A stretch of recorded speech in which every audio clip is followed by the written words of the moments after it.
No, the channel's not dead. I had a bad cold last week, went to Vegas the week before the family member, have to catch up on some movies, and I know the perfect... Oh. Yes? Yeah? Okay. So, we got me, you... Oh.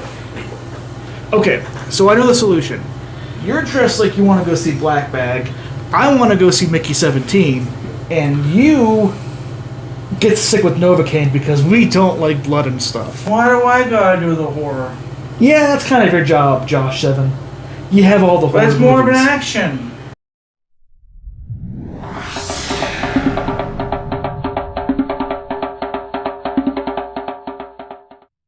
Mickey 17. I've been waiting for you. Been waiting for you for almost a year or two because Bong Joon-ho, Academy Award-winning director, producer, and screenwriter, is back. And this movie from Warner Brothers, I think delivers a lot of positives. One off the bat is going to be Robert Pattinson as Mickey himself in all different versions of Mickey, but most importantly, Mickey 17 and Mickey 18, because the way those characters are completely different, but also the same, is just a testament to how good of an actor Robert Pattinson is throughout Mickey 17. He's able to play a more fragile character, somebody who's more not, doesn't want to buck up the system.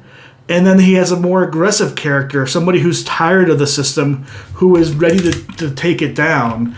I think Pattinson just does a great job throughout this whole entire movie, delivering on all these different Mickeys and their fantasies. Naomi Ackie, who plays Nasha, his love interest, again, I think her dynamic and how she thinks of Mickey and all the different Mickeys she goes through and the communication she has with both 18 and 17 does a really good job. I think where her character leads up to going throughout the rest of the movie, again, does a very good job throughout. When you're looking at other characters, I think Stephen Wen with Timo did the best he could, but I think Stephen Wen is a great example of Mickey 17's biggest weakness, and that is trying to do too many storylines and do too much in the same movie. The best friend character by himself, I don't know if you needed him. I don't know if you needed that gag and that bit where he is being chased down by a loan shark throughout the movie and he's doing, druggy type stuff. I feel like that's a character and an arc that you could write out, and you could still write Mickey, becoming a expendable a pretty easy way overall. I think the commentary with Mark Ruffalo and Toni Collette is perfectly fine.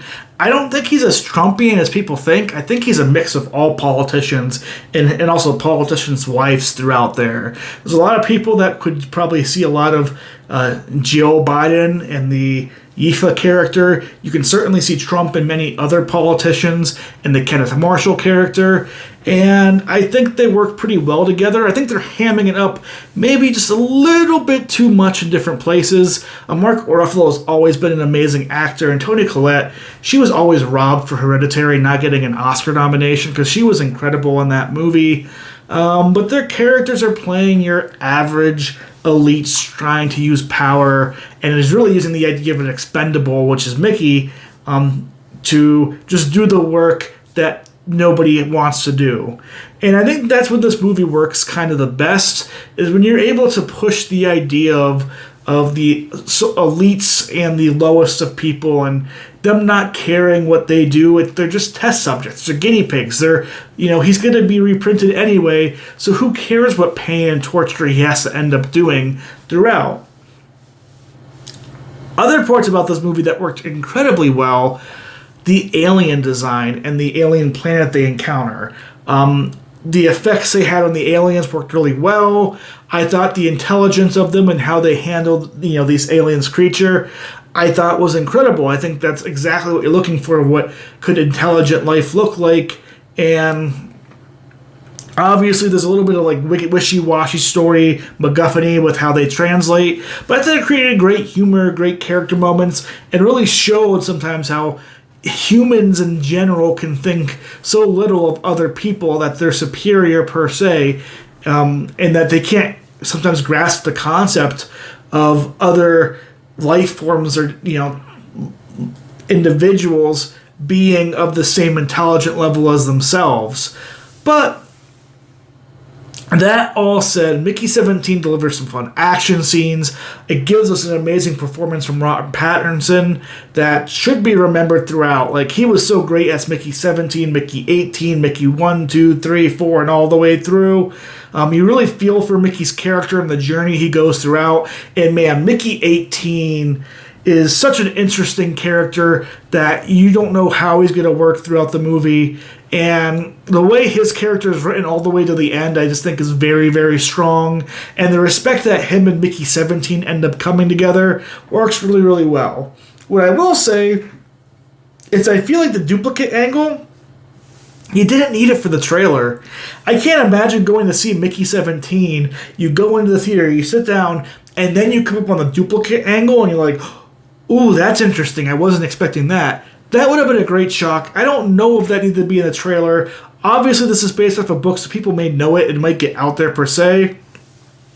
But I thought that would have been a great jaw-dropping, oh, where is this movie going now moment. But if you've seen the trailer, you know it's coming. You know it's kind of expected. And I think this movie kind of reveals a little bit too much with the trailers.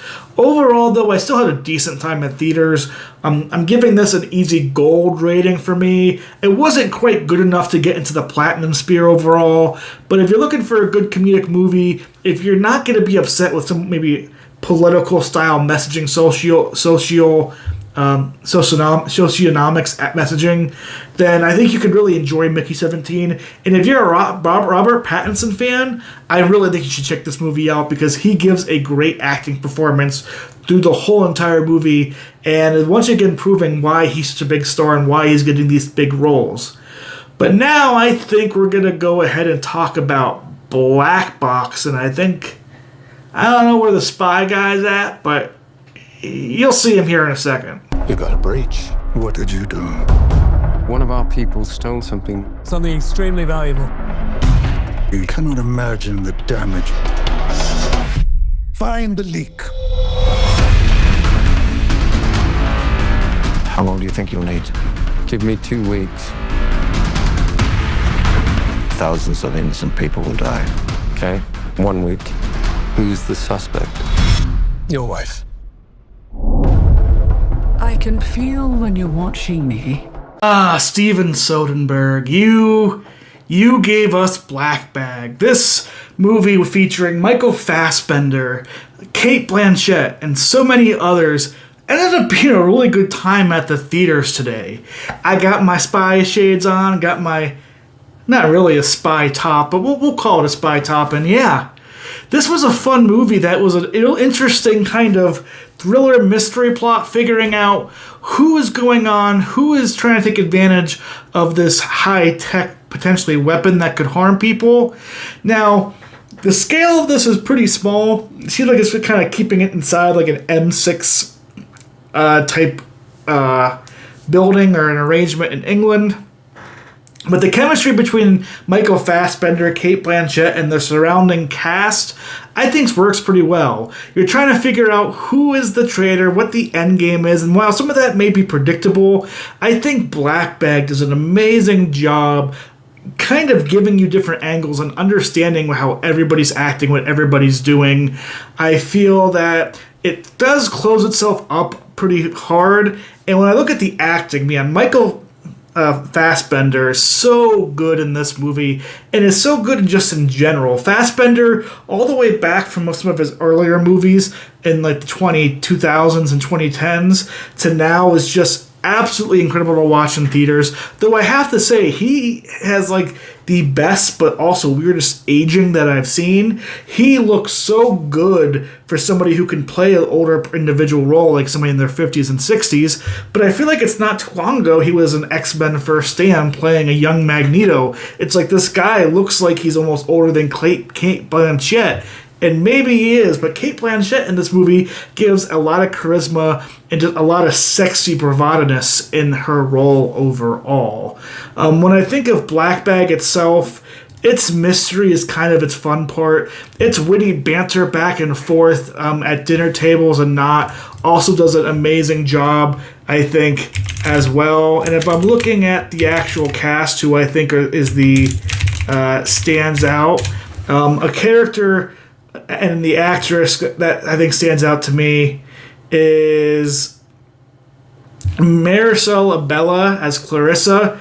That character, anytime it was on and interacting with Fassbender's George, chef's kiss. I think it did really, really well. But even throughout, Pierce Brosnan has a pretty, minor, interesting role. Tom Burke as Freddy, I found hilarious. It's something I could, interact with all the time very well. And Amy Harris as our kind of Dr. Zoe Zahn, I think does a good job in that role and kind of pushes and plays an adversary to Blanchett in a few different scenes. Now, there's one person I think that was kind of a weak point. It's Reggae John Page as James Stokes.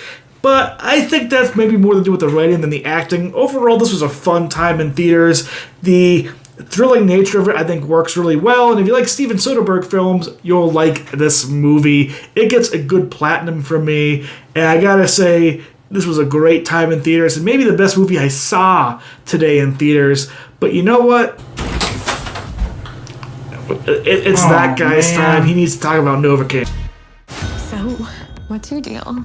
My deal? I'm just a regular guy with a regular job, but I've got this condition where I don't feel pain. Hey, there we go. Oh my god, you're a superhero. So I guess I got kind of left with Novacaine. I thought Josh Alpha would do it because, he kind of likes action movies and stuff, and he really liked Jack Quaid in Companion, but yeah, this movie had a lot of blood in it, and a lot of body horror, and I know none of the Joshes like that stuff, but I'll do it if I have to. The positive, though, is Jack Quaid and Novocaine, I think, gives an interesting concept of what happens if somebody can't feel pain and they want to save somebody they love.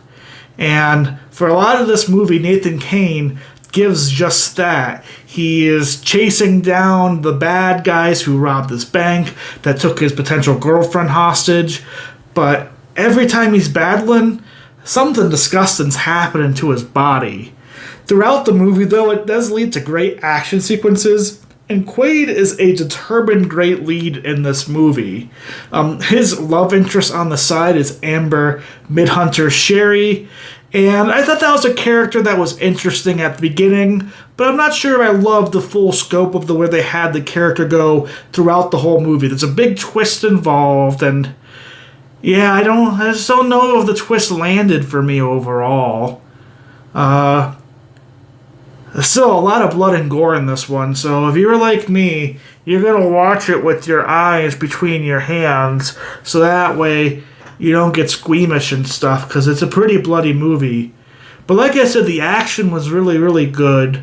The cast surrounding it I thought was pretty good. Matt Walsh and Betty Gabriel play two kind of cops trailing them, and I thought that was great. Jacob Batalon plays kind of his guy at the chair friend, and I thought his comedic bits worked pretty well.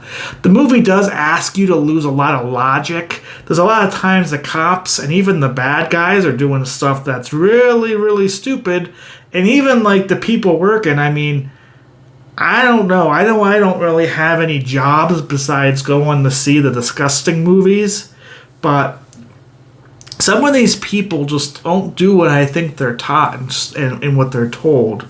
And it kind of gets a little bit like, takes you out of the movie a bit.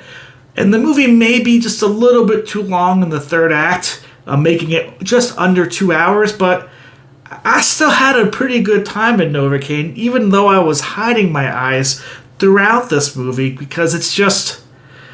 Yeah, I don't like blood. I don't like body horror. The action and thrillingness of this worked really well. And I think if you're a fan of body horror type stuff, I think Novocaine will deliver for you. But if you're kind of like me and you're looking for a crisp, clean, logical story, none of the other stuff pushes it anywhere higher than a basic gold rating. Again, though, I think a lot of people might enjoy this in theaters, and I'm not mad that Josh Alpha let me go out to the movies to see this. I was just really hoping I could see Mickey 17. Because I think I kind of relate to Mickey 17. But that's my review of Novacaine. I guess this is where they told me to tell you guys to like and subscribe to this channel. Maybe they'll let me do more reviews in the future. I don't know, but yeah, this is a bit weird one today. Glad we're back posting though. See you later.